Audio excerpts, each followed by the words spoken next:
Solutions. He serves alongside Cheryl and others, concerned citizens, on the board of directors of the AZCDL Foundation. He's a trainer for FASTER, which if you don't know what FASTER is, by golly, you've got to find out and try and get it in your school. But he's also a security consultant. David, welcome to the stage.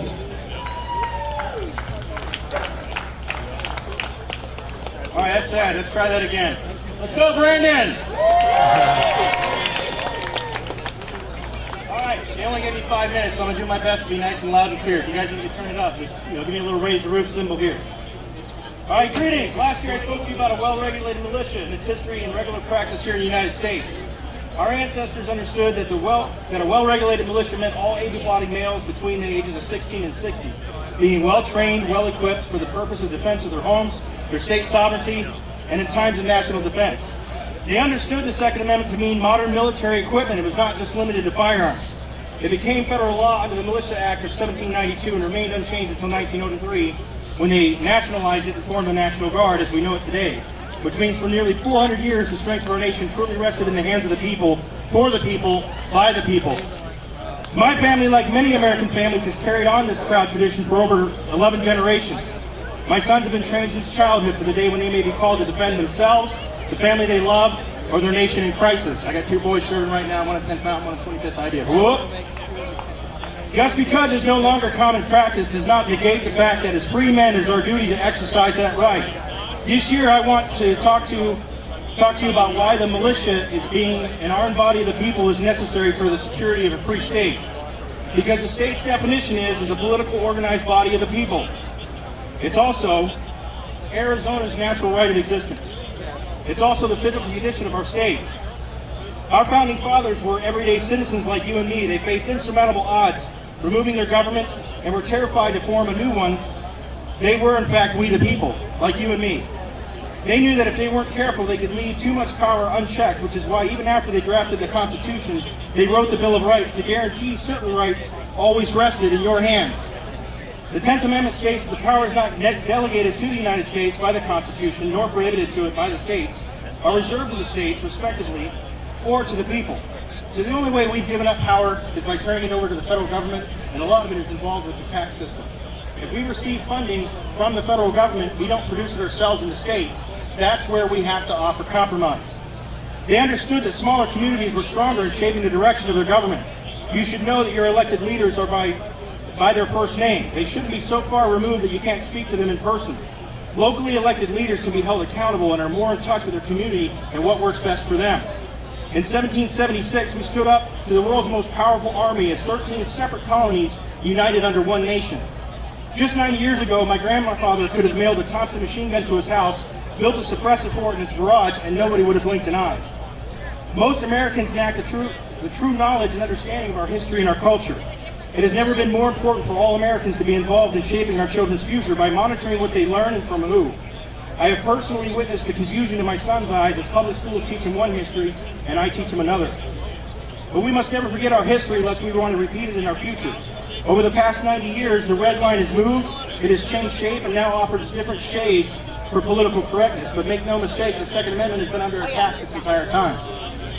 We've been banned from social media, we've been banned in the banking industry, we've been ridiculed on national television as right-wing conspiracy theorists, and now a patriot who speaks against his government is labeled as a terrorist. The government he's pissed off.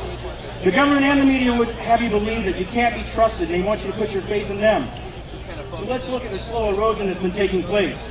The ATF was originally part of the United States Department of Treasury and was formed in 1886 as a revenue laboratory within the Treasury Department, Bureau of Internal Revenue Service.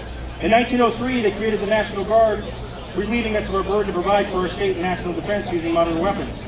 In 1934, they created the NFA Act, which created a tax enforced by the law enforcement branch of the IRS to stop criminal elements from robbing banks.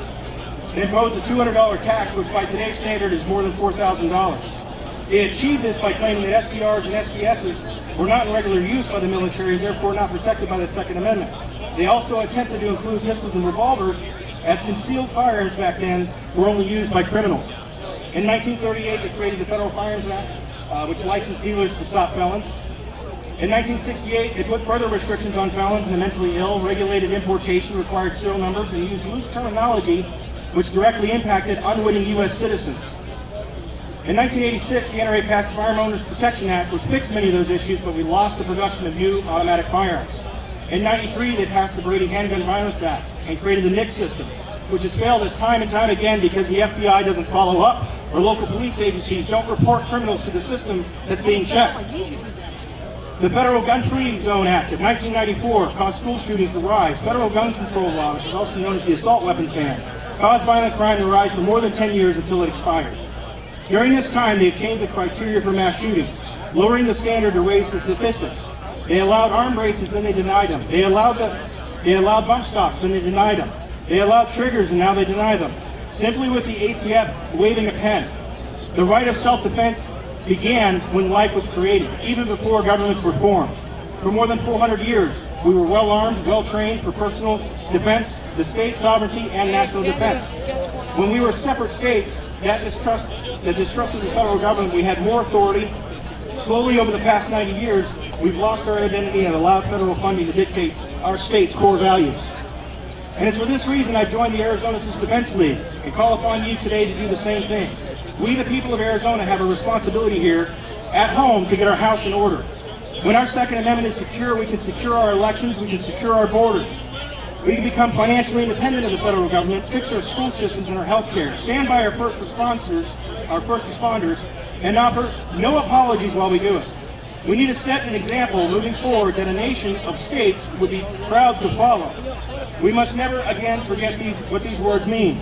A well-regulated militia being necessary to security of a free state, the right of the people to keep and bear arms shall not be infringed. God bless you. Thank you very much.